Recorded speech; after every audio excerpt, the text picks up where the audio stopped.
Ashish wanted.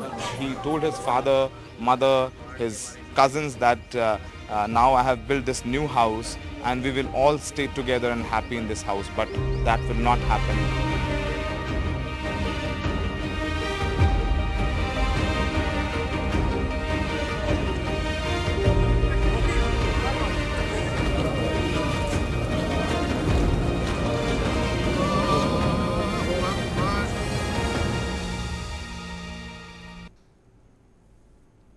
The encounter in Jammu and Kashmir's Anantnag district has been taking place for over 30 hours. The security forces continue their efforts against terrorists who have been seen in that area. Now, these terrorists killed 2 army officers and a senior police official in a fierce gunfight. Colonel Manpreet Singh, Major Ashish Donchak and DSP Humayun Butt were killed in action yesterday. Warfare के जो ये देखिए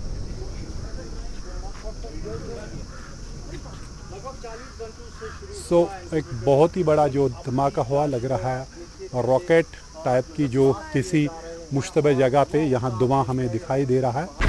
Sustained firing on suspected terrorist hideouts in the forests of Gadol in Anantnag district as the army finally retrieved bodies of Colonel Manpreet Singh and Major Ashish. The fierce assault started early on Wednesday to neutralize 2 terrorists who, according to police, have been cornered after a 36-hour-long gun battle. But in the encounter, India lost Colonel Manpreet Singh, Major Ashish and Deputy Superintendent of Jammu and Kashmir Police, Humayun Bhatt, who were leading the operation from the front. While the 33-year-old police officer's body was retrieved, hours after he was injured, it took even longer to reach the army officers' bodies because of the incessant firing by terrorists. The army's northern commander-in-chief has said that foreign terrorists are infiltrating through Nepal and Punjab and carrying out terrorist activities in Jammu and Kashmir. इस area में ऐसा भी है कि कुछ पंजाब या कुछ नेपाल और बाकी जगह से भी बाई रोड लोग आते हैं जो यहाँ पर कुछ ऐसी हरकत करना चाहते हैं. सबसे बड़ी बात यही है इसमें कि पाकिस्तान अपनी तरफ से काफी कोशिश कर रहा है फॉरेन टेररिस्ट को यहाँ भेजने के लिए ताकि हमारे जो भीतरी हालात हैं, अंदरूनी हालात हैं, उसमें किसी प्रकार की वो रुकावट पैदा कर सके. The ongoing encounter has a striking resemblance to the ID attack on Army's paratroopers in Rajouri in May. 5 commandos were killed in the encounter after terrorists triggered an IED inside their hideout. Since yesterday, top army and police officers have been supervising the Anantnag encounter, which has upset the security calculations as the number of terrorists was believed to have been at an all-time low and peace was returning to Kashmir. Former Jammu and Kashmir Chief Minister Farooq Abdullah has advocated talks with Pakistan to end this cycle of terrorism. दोनों मुल्कों ने बात करनी होगी और कुछ से मुझसे बात नहीं करने से कोई फायदा नहीं है. बातचीत करनी 2 मुल्कों की है जिनमें ये फसाद है और जब से हिंदुस्तान आज़ाद हुआ ये फसाद इनके साथ है. इसका हल निकालना जरूरी है. अगर उसके ऊपर दबाव डालना है तो उसको अलग थलग करना पड़ेगा. उनको पता चलना चाहिए कि आप नॉर्मल चीजों के अंदर हमारे साथ रिश्ता तब तक नहीं कर सकते जब तक आप खुद नॉर्मल नहीं हो. Well, it has been a very unusual situation for the army and police while fighting militancy in Jammu and Kashmir. After heavy casualties, retrieving bodies of fallen officers was the biggest challenge. The encounter indicates changing complexion of militancy in Jammu and Kashmir and the challenge it may pose for the security forces in near future. The question is, will it have any impact on the ceasefire understanding between India and Pakistan armies along the LOC? At Gadol in Anantnag, Nazir Masoodi for NDTV. Now, a war of words erupted between Assam CM Himanta Biswa Sarma and Congress leader Gaurav Gogoi over what the opposition claims is a misuse of government subsidy to benefit CM Sarma's wife. Now, in a post on social media platform X, Gaurav Gogoi stated that CM Sarma had used his influence to get government-granted subsidies for the company. Now, this was for the company that Gaurav Gogoi claims is associated with CM Sarma's wife. Now, to this, CM Sarma responded in several posts denying the allegations and said that he is ready to move to court or retire from public life if any evidence is provided. Now, Gogoi questions whether CM Sarma is claiming that the funds were granted but not released, and if that is the case, for all subsidies under the scheme. And the heated exchange ended in both leaders saying that they are ready to face each other in court. Meanwhile, opposition MLAs in Assam Legislative Assembly today walked out of the state assembly after Speaker Biswajit Demari denied their demand for adjournment motion to discuss these allegations. Now, I have my colleague Ratnadeep joining us on the broadcast. Ratnadeep, now we're learning that after, of course, the heated exchange between CM Biswa Sarma and Gaurav Gogoi, the opposition leaders in Assam have walked out of the assembly.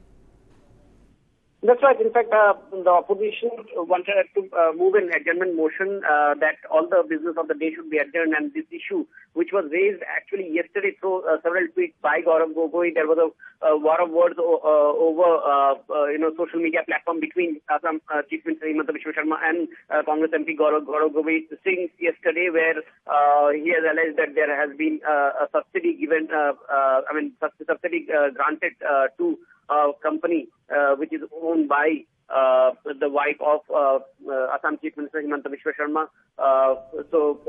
On this, the opposition wanted to have a adjournment motion which the speaker did not allow, and therefore there was ruckus, there was chaos. The opposition members went up to the well, and then first the speaker adjourned the house for 10 minutes. Again, there was, they didn't allow the house to function, so it was adjourned for 30 minutes, and after that, the opposition walked out. Meanwhile, the Chief Minister's wife, Reniki Bhuya Sharma, has also put out a social media post saying that these are baseless allegations, and that she is going to file a defamation case against Congress MP Gaurav Gogoi. So therefore, this is now turning very political between the opposition and the ruling BJP, and there has been for last 2 days, social media war of words between Assam Chief Minister and the Congress MP.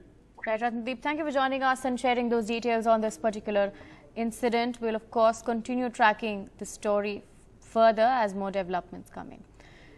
Now we shift our focus to some more news coming in. There was an incident involving a private plane while it was attempting a landing amid heavy rain at Mumbai airport in the evening. Now, there were 8 people, 6 passengers and 2 crew members on board. 3 people were hospitalized after being severely injured, is what emergency services have said. Now, the extent to their injuries is, of course, unknown. No casualties have been reported yet. The runway has now been cleared of debris and normal operations have resumed post-safety checks and clearance from the Directorate General of Civil Aviation, is what the airport has said in a statement.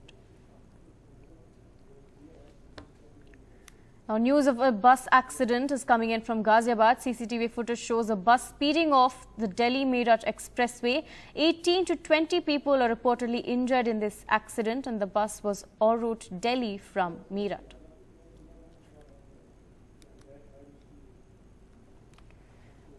Shifting our focus to Rajasthan, petrol pumps across Rajasthan are on strike from 6 a.m. Now, company-operated petrol pumps will not join the strike, is what we're learning, and the operators demand reduction in VAT in Rajasthan. Now, after 2-day staggered strike, the petrol pumps are shut down in Rajasthan. Jaisalmer and Alwar are the only districts that are exempt from this strike. Andhra Pradesh Chief Minister Jagan Mohan Reddy writes to Jaishankar India and says India has urged the US to conduct a thorough investigation into the death of an Indian student who was killed by speeding police car in Seattle. Now, after this, of course, Jagan Mohan Reddy writes to External Affairs Minister Jaishankar asking for action to be taken against the perpetrators.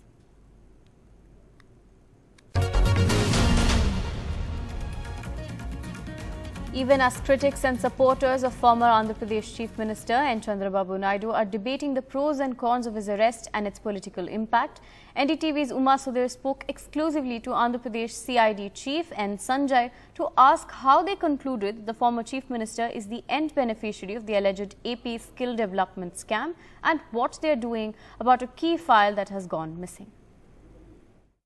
After the arrest of Telugu Desam leader Mr. Chandrababu Naidu, the man who has been in the media limelight explaining why it happened is additional DG CID of Andhra Pradesh, Mr. N. Sanjay. You have explained in detail what the scam was and that money was siphoned off. What I want to ask you is, how does this relate directly to Mr. Chandrababu Naidu? Are you able to show any money trail that shows money going into his account or into his family's accounts? Vicarious liability I can understand. Yeah, his associates who have been already questioned by the income tax department is one of those who we mentioned, Srinivas, who is being examined by the income tax, and the income tax notice to Mr. Naidu is of a similar amount of over 100 crores, and this person running away from our notice and we trying to trace him, it causes a gap in our investigation. It's not about Mr. Naidu, but it's about our efforts to inquire with Mr. Pandyala Srinivas and his links with another person, another two persons who are part of a process of generating fake invoices, who have been questioned by the ED and the IT in earlier instances. So this linkage clearly brings out the fact that the proceeds of crime which was agreed upon as 241 crores by ED as well as APCID clearly points a finger towards the end. Explain for our viewers who Mr. Srinivas is and how he is linked to Mr. Naidu. He is a government employee but associated with Mr. Naidu in all his tenures as the Chief Minister as well as earlier. And he has been PA. He has been working in the CM office and he has been a PA, and his association is so close that the income tax had raided his house and found receipts and transactions tracing to his superior, that is Mr. Naidu.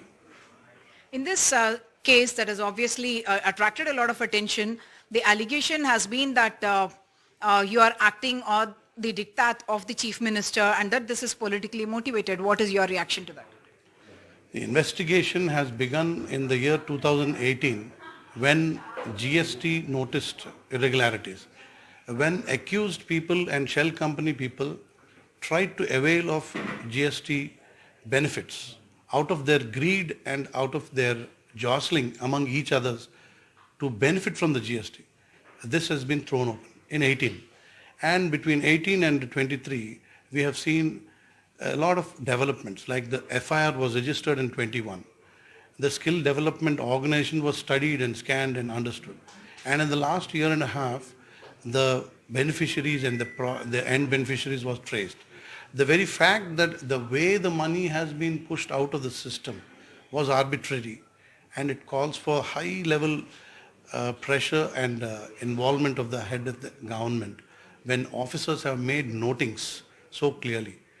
Former Finance Secretary Mr. P.V. Ramesh has in fact said that he has not held the Chief Minister liable in any way, and that the liability should have been fixed at the officers level because the Chief Minister does sign presumably hundreds of files, and why should he be held liable for his signature there? Yeah, as a Finance Secretary head, he is not speaking those words. He is speaking those words after his retirement and after the remand and arrest of the important leader. And because the issue has come up now. What pressures he has gone through to say such words, I cannot say.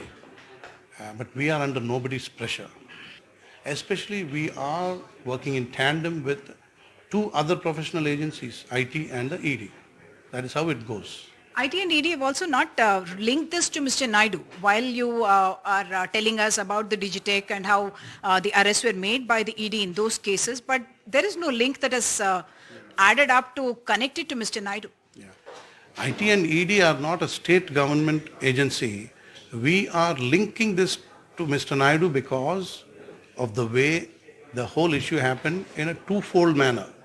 The first aspect is the money itself, the corporation itself coming into existence with an ulterior motive, appointing individuals who are outside the government to head government agencies, giving 4 positions to just one person, and then timely siphoning out of money even before execution or even before any third-party compliance or any assessment. Has a lookout notice been issued for Mr. Srinivas now? We are in the process. Mr. Srinivas was served a notice to appear before us. The fact that Mr. Srinivas ran away to USA and Manoj, who is in the other private company, ran away to the Middle East. The very fact that they are at large shows that the kind of pressure that exerted upon key witnesses in this, we can understand because of the high level of the person involved in that. How many cases do you actually have investigating against Mr. Chandrababu Naidu? And the other day you also mentioned that you intend to investigate Mr. Nara Lokesh. Share us details about what the culpability there is. We are investigating into another case called Inner Ring Road Realignment Scam, in which Mr. Naidu and Mr. Narayana and several others are there. And then there is another case under the AP Fiber Net Corporation, in which Mr. Lokesh's role is being looked into. In both these cases, there is need to fix culpability as well as carry forward the investigation.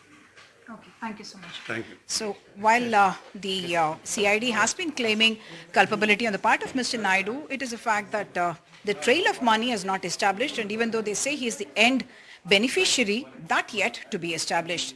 In Hyderabad with camera person Nagraju, Uma Sudhir, NDTV. We'll continue tracking these stories for you. For now, we take a short break.